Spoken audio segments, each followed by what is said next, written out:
Muy bien. Lucianito, mil disculpas por enviarte tan tarde el video, pero algo pasó. Lo grabé y cuando yo iba a enviar no tenía sonido. Y he estado probando y bueno, ahora ya funciona.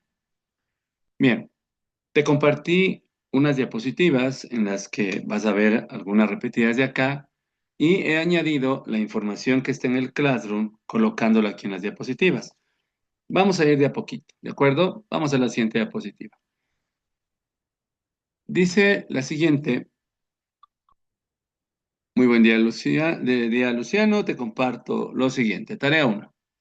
Usar las diapositivas, que ahora han cambiado su número porque he aumentado algunos detallitos, algunas cosas, pero bien. Dice aquí que resuelvas un dilema moral ignaciano. Segundo, que respondas a la pregunta que dice ahí, ¿la moral, una ilusión? O también se puede leer, ¿la moral es una ilusión? Y para responder a esa pregunta y para resolver el dilema, vamos a valernos de algunos elementos. El primero, ¿no? La carta a los Gálatas 1:6-9, que yo voy a explicar qué dice en concreto, pero puedes leerla. También lo que hace mención a las diferencias entre opinión y conocimiento y entre opinión y argumento. Y finalmente, antes de responder a todo, en esta parte de lo que llamamos tarea número uno, mirar el video que dice Jesús, modelo de vida. Así que vamos a ir explicando de a poquito, ¿sí? Vamos a ir explicando de a poquito para ver qué nos dice todo esto. Muy bien, vamos a ver, aquí va. Vamos primero a estas diapositivas sobre opinión y conocimiento. Vamos a tener claras cosas muy sencillitas. Para poder hablar con fundamento, es necesario conocer, saber decir las cosas con lógica, saber argumentar. Y para eso necesitamos evidencias, y las evidencias están fundamentadas en el conocimiento, ¿no? En verdades que no se pueden discutir, ¿sí? Por ejemplo, has escuchado algunos que dicen que las verdades absolutas no existen. Cualquier persona que no tiene conocimiento de ciencia, de física, de química y también de religión puede afirmar eso. Pero basta con un detallito de la química, por ejemplo. Una verdad absoluta es que el agua, ¿no? La podemos reemplazar por H2O en cuanto a la forma química de los elementos que la conforman, ¿sí? El agua y el oxígeno. Y esa es una verdad. Nadie puede negar que el agua es H2O. Esa es su composición. Pero bueno, vamos a quedarnos con esta parte. La opinión se forma a través del juicio personal, ¿sí? Que se fundamenta en emociones, en sentimientos, en experiencias negativas, pero que no van realmente, o por lo general en la gran mayoría, a la evidencia, al conocimiento. Es decir, no utilizan la inteligencia y la razón. En apariencia puede ser que la usen, pero en realidad no la están usando, porque la inteligencia y la razón sirven para adquirir conocimiento, fundamentados en los dos aspectos sustanciales de la vida, en la ciencia y en la fe. Sí, ambos tienen conocimiento. Las, las, los tres lugares en los que podemos encontrar verdades absolutas, eso me lo puedes preguntar después, no es la clase del momento, pero son la química, la física y la religión. ¿Sí? Bueno, como lo dije. Pero vamos a esto. El conocimiento usa la inteligencia y la razón y posee unas propiedades muy específicas. La opinión, en cambio, es un juicio personal, subjetivo, poco probable, que nace de emociones y sentimientos, ¿no? Fundamentado en experiencias negativas, pero no se fundamenta en el conocimiento. Por más triste que yo esté, por más sufrido que viva, 2 más 2 es igual a 4 y eso no lo puede negar absolutamente nadie en el conocimiento que tengo. H2O es agua, ¿sí? Y ahí está. ¿Ve? Bueno, y así vamos a seguir con las 23 constantes de la física, que son verdades absolutas. Pero bueno, dejemos eso en paz. Está claro, creo yo, perdón, está claro, creo yo, lo que es la diferencia entre opinión y conocimiento, ¿sí? Vamos a la otra diapositiva. Las diferencias entre opinión y argumento. Como ya mencionamos, la opinión se basa en la perspectiva o los sentimientos, las creencias personales de alguien. Mientras que el argumento, que tiene como fundamento y origen el conocimiento, se basa en la lógica y la evidencia para respaldar una afirmación o una conclusión. Por ejemplo, si yo quiero comprarme algo que vale $6 y yo tengo $5 en mi bolsillo y estoy en un lugar que ni siquiera me conocen, entonces, ¿qué puedo concluir de una manera lógica y contundente? Pues que no puedo comprarlo, ¿sí? Es evidente. Eso cuesta 6, yo tengo 5. No estoy en un lugar para pedir rebajas ni nada de esas cosas que pueda inventarme ahora. Simplemente la información contundente. Eso vale 6, yo tengo 5. Ahí no hay nadie que me atienda. Quien me atiende simplemente es una máquina y yo tengo que colocar $5 ahí y me dan eso que yo quiero. Pero cuesta 6. Por lo tanto, el argumento es evidente, ¿no? La lógica es contundente, la evidencia es clarísima. Tengo 5, vale 6, no puedo comprarlo. Los argumentos por lo general tienden a ser siempre más objetivos. Se pueden evaluar, son válidos y son sólidos. 2 más 2 es 4 aquí y en cualquier parte del planeta. ¿Mm?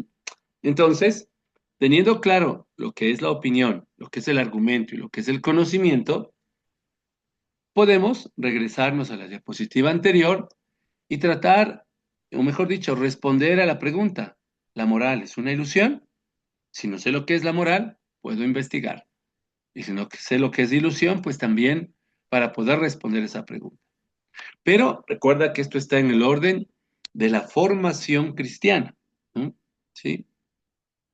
Entonces, vamos a colocar unos elementos más para poder responder esa pregunta. Me voy a ir hasta abajo, antes de venir acá. Para poder responder si la moral es una ilusión, debo entender un poquito claro qué quiere decir esto de la conciencia moral. Y para aclarar esto un poquito, después que hayas investigado qué es la moral, la conciencia es, básicamente has visto, básicamente es Pepito Grillo, ¿no? Has visto Pinocho de Disney, muy probablemente. Y Pepito es la conciencia, que le indica lo que está bien y lo que está mal. Así de sencillo. Esa es la conciencia moral. Leo lo que dice acá. Dice, en lo más profundo de su conciencia, el hombre descubre una ley que él no se da a sí mismo, sino a la que debe obedecer y cuya voz resuena, cuando es necesario, en los oídos de su corazón, llamándole siempre a amar y a hacer el bien y a evitar el mal. Nosotros sabemos lo que está bien y lo que está mal, ¿no? Siempre lo sabemos. A veces nos hacemos los locos o miramos hacia arriba para que pase cualquier cosa, pero sabemos muy bien lo que está bien y lo que no. El hombre, en ese sentido, tiene una ley inscrita por Dios en su corazón. No hay nada que hacer ante eso. No importa lo que yo diga, eso está inscrito por Dios ahí por un motivo particular. Y la conciencia es el núcleo más secreto y el sagrario del hombre. En la capilla, cuando vamos a las capillas, a los templos, ahí hay un lugar que se llama el sagrario, donde está Jesucristo consagrado, vivo, real, presente en cuerpo, alma y sangre y divinidad. Y ese es el sagrario porque está ahí lo sagrado, es el santo de los santos, Dios, lo sagrado. De igual manera, dentro, ¿no? A quien adoramos, por supuesto. Y dentro de la conciencia está ahí ese lugar, ese sagrario también que es del hombre, en el que está solo con Dios. No importa si le cuestiono o no le cuestiono a Dios, eso es lo de menos. Ahí está Dios con la persona, cuya voz resuena en lo más íntimo de ella, ¿no? A veces los cuestionamientos se presentan por diferentes motivos, ¿no? ¿Por qué las guerras, las enfermedades? Eh, ¿Por qué las situaciones de pobreza? ¿Por qué tanta cantidad de calamidades que hay en el mundo? Por lo general se las atribuimos a Dios, y no es así, ¿no? Hay explicación científica, histórica, social, cultural, con evidencias clarísimas y contundentes para mostrar el porqué de las cosas así, ¿no? Hay un montón de situaciones, pero no es el momento. Aunque podríamos hablar de genética, de los procesos, cómo ha ido pasando el ser humano, cómo ha ido teniendo los procesos de su evolución, muchas cosas que le suceden en el cuerpo, en el alma y en la mente, ¿no? Y a nivel social y cultural. Pero no es el momento. Pero lo que sí queda claro es este sentido, ¿no? La conciencia moral es el pepito grillo que está en los profundo de mi ser, eso nadie lo toca, ¿no? ¿Sí? Y me ayuda a saber, a discernir lo que está bien y lo que está mal. Bueno, no es necesario que le hagas clic en ese enlace que está compartido en las diapositivas anteriores que te llegaron a ti. Ya, si quieres puedes hacerlo para leer un poquito más, pero no es necesario. Con esa información podemos regresar acá a esta diapositiva y responder ya la pregunta, ¿la moral es una ilusión? ¿No? Es el título del proyecto, por cierto. ¿De acuerdo? Muy bien. Pero para ayudarnos un poquito, podemos ver el video Jesús modelo de vida para tener claridad hacia dónde va el sentido de esta pregunta. Y además de eso, leer esa cita bíblica de la carta de Gálatas que está en el Nuevo Testamento, puedes buscar en el índice si no te queda claro, capítulo 1, versículos del 6 al 9, que básicamente, ¿no? Lo que nos dice es que si viniera una persona diferente, eh, así sea de un ángel del cielo o cualquier otro, a enseñarnos un evangelio distinto, simplemente dice esa persona, ¿no? Que tenga mucho cuidado, porque será maldita. Entonces, ¿qué tiene que ver con eso? ¿Dónde está centrada la moral? ¿Cuál es el evangelio que Cristo nos enseña? Hay un padre de la iglesia, San Agustín se llama él, hace siglos atrás, de la época del Imperio Romano, ¿no? Que él decía que para poder creer en Dios hay que conocer de Dios. Y para poder conocer hay que creer de Él.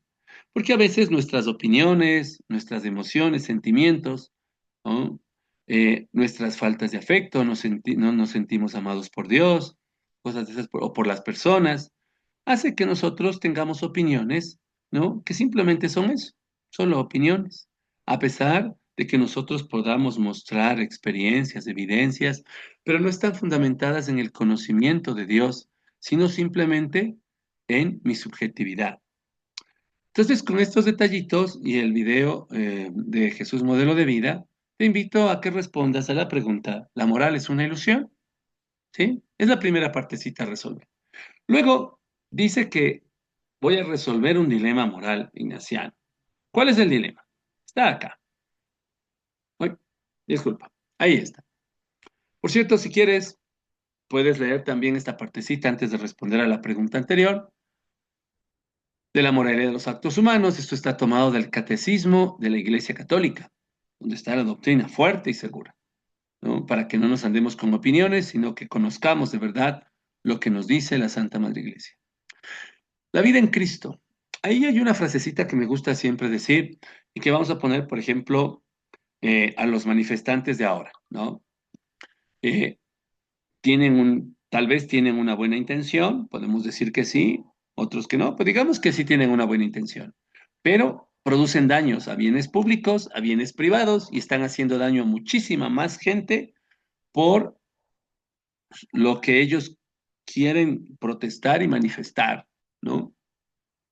Dice ahí en el 1759 que no se puede justificar una acción mala por el hecho de que la intención sea buena, ¿sí? Esto para nosotros los seres humanos, ¿no? Que estamos en un orden de crecimiento y desarrollo, que todavía no tenemos claridad de nada.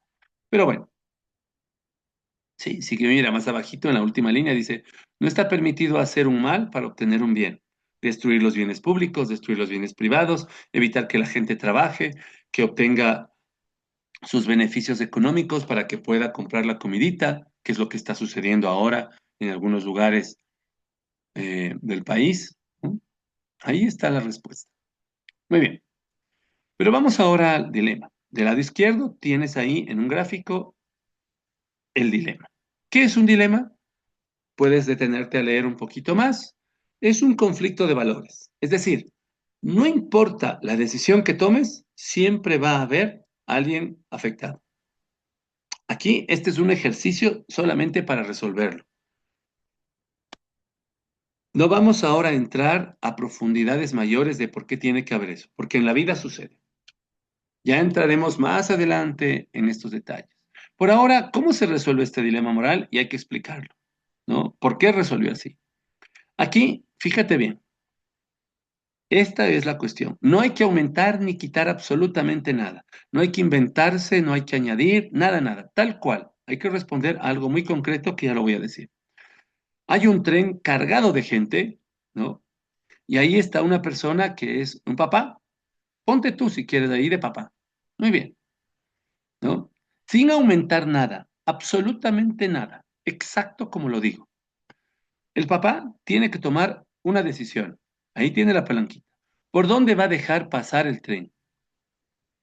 ¿Por dónde está su hijo o por dónde están los hijos de sus hermanos? ¿Por dónde va a dejar pasar el tren? Es decir, la pregunta que hay que responder, y es la única, sin aumentar ni quitar absolutamente nada, es ¿a quién dejo morir? Punto. Se acabó. Entonces tú tienes que elegir a quién dejas morir, a tu hijo o a los hijos de tus hermanos. Y luego vas a explicar por qué. Yo sé que es complejo, pero más adelante se entenderá. Por ahora, estamos ahí simplemente a responder un dilema, una pregunta bastante fría, compleja, difícil, dolorosa. Pero esa es la pregunta. ¿A quién dejo morir? Y explico el motivo. Eso es todo. Ese es el dilema que hay que resolver. ¿Cómo se resuelve este dilema? Puedes tomar captura de pantalla, imprimirlo, pegar esa parte de ahí y responder a la pregunta. ¿Sí? Eso es todo. Con eso terminamos la tarea. ¿Ya? Bueno, avancemos. Vamos ahora a la evaluación. Dice, resuelvo la evaluación de un estudio de caso de la vida real. ¿Qué es eso? Ay, disculpa, me olvidaba. En la tarea, ¿sí? En la tarea, una vez que la termines, tú te vas a autoevaluar sobre 3 puntos. Sí, no necesitas explicar nada. Si quieres, puedes hacerlo, pero no se necesita explicar nada por ahora. Más adelante lo haremos, ¿ya? En otras tareas. Pero terminada la tarea, te vas a autoevaluar. De igual manera aquí, en esta evaluación, una vez que termines tu evaluación de lo que ya vamos a explicar, te autoevalúa sobre 3 puntos. Como esto se podía hacer también en parejas, por eso está ahí la palabra coevaluación, ¿ya? Pero en tu caso, y de muchos que lo hicieron así, ¿no? De varios, haces la evaluación y te autoevalúas. ¿De qué se trata la evaluación? De esto de acá. Primero vamos a la pregunta pequeñita, ¿no? ¿Quién era Charlie Kirk? Si no sabes quién era él, haz clic en ese video y puedes investigar un poquito más para que te enteres. En síntesis, es eh, Charlie Kirk, eh, evangélico, casado con una católica, estaba a punto ya de aceptar el catolicismo. Él iba por todos los lugares defendiendo los principios básicos, ¿no? De todo ser humano, el derecho a la vida, el derecho a la libertad, el derecho a saber escoger, ¿no? Poder escoger por uno mismo, ¿ve? Y a ejercernos libremente por donde sea. Y en ese sentido hablaba contra el aborto, hablaba contra la ideología de género, no contra las personas que tienen una orientación y por algún motivo están viviendo así, mucho cuidado, sino contra la ideología de género. Las ideologías hacen daño a la humanidad. Puedes examinar la historia y seguir viendo lo actual y verás todo el daño que produce. ¿Ya? Esta ideología que quiere meterse y se ha metido en algunos países, en las escuelas, en los colegios y en los gobiernos, obligando a las personas a pensar de una manera. Y a mí no me pueden obligar a pensar. Yo soy libre de pensar lo que me parece. Sin afectar a los demás, yo puedo decir las cosas, pero no me pueden obligar a mí a pensar. Y él defendía eso, la libertad de hablar, de pensar, ¿no? Entonces, en ese sentido, decía la verdad. Él predicaba a Cristo porque conocía muy bien la Biblia, tenía el conocimiento. Él no daba opiniones, él argumentaba fundamentado en el conocimiento lo que decía. En eso hay que responder entonces a esa pregunta. La muerte del influencer Charlie Kirk, ¿se puede decir que fue un caso aislado como muchos otros en Estados Unidos o en el mundo? ¿O ese asesinato fue por seguir el consejo de Jesús en Juan 8:32? ¿La verdad os hará libres? ¿No? Después de hacer la tarea, vas a tener mayor claridad para responder a esta pregunta. Desde el conocimiento, por eso hay que saber quién es Charlie Kirk. Y claro, aquí va a aparecer parte de tu opinión, ¿no? Eso se entiende. Pero hay que ser lo más objetivos posibles, ¿no?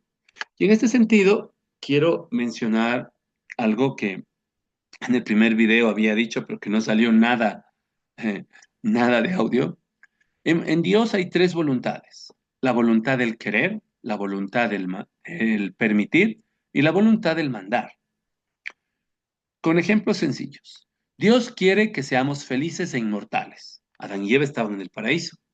Sin embargo, permitió que tomaran decisiones y decidieron desobedecerlo.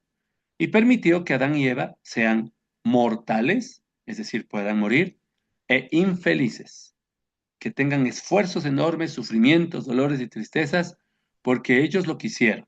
Ellos tomaron esa decisión. Tenían todo a la mano, pero ahora les toca esforzarse.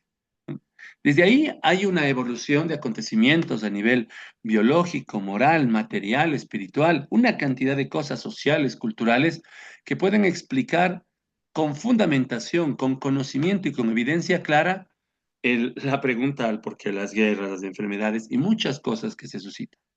Pero detrás de todo eso, cuando alguien descubre la esencia y se encuentra en el sagrario de su conciencia y de su alma, cuando lo logra, cuando deja de ser subjetivo, de ser emocional y sentimental, descubre una verdad tan gigantesca que le produce una alegría, a pesar de que caigan 1000 meteoritos en el planeta y destruyan todo lo que hay. Porque hay algo más profundo, algo que solo aquellas personas que son capaces de descubrir la verdad lo encuentran. Entonces, hay que responder a esa pregunta, ¿sí? Cualquier inquietud por el chat de Hangout.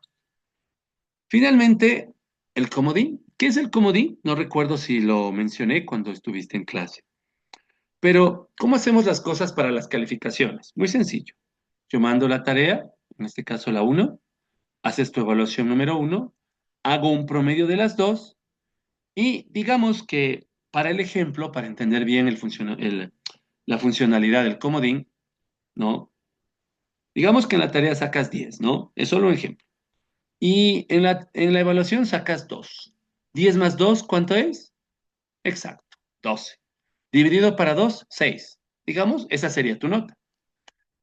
Pero estás en el derecho de pedir una recuperación o un refuerzo. Sí, sí, no hay ningún problema. Pero yo estoy autorizado ya desde hace años para hacer esto del comodín, que es muchísimo más sencillo.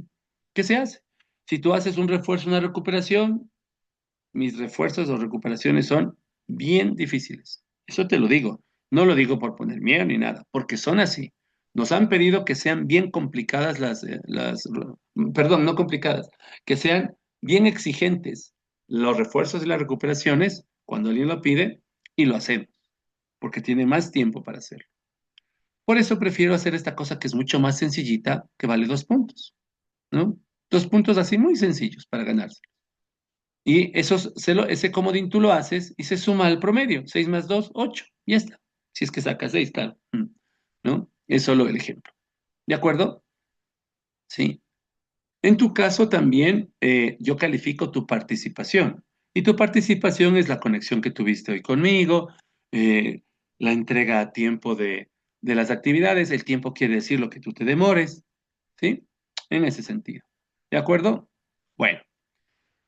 Aparte de eso, puede haber algún puntaje extra. Si tú haces preguntas interesantes, incluso dentro de tus tareas, me dejas preguntas interesantes que a mí me llaman la atención para ayudarte también.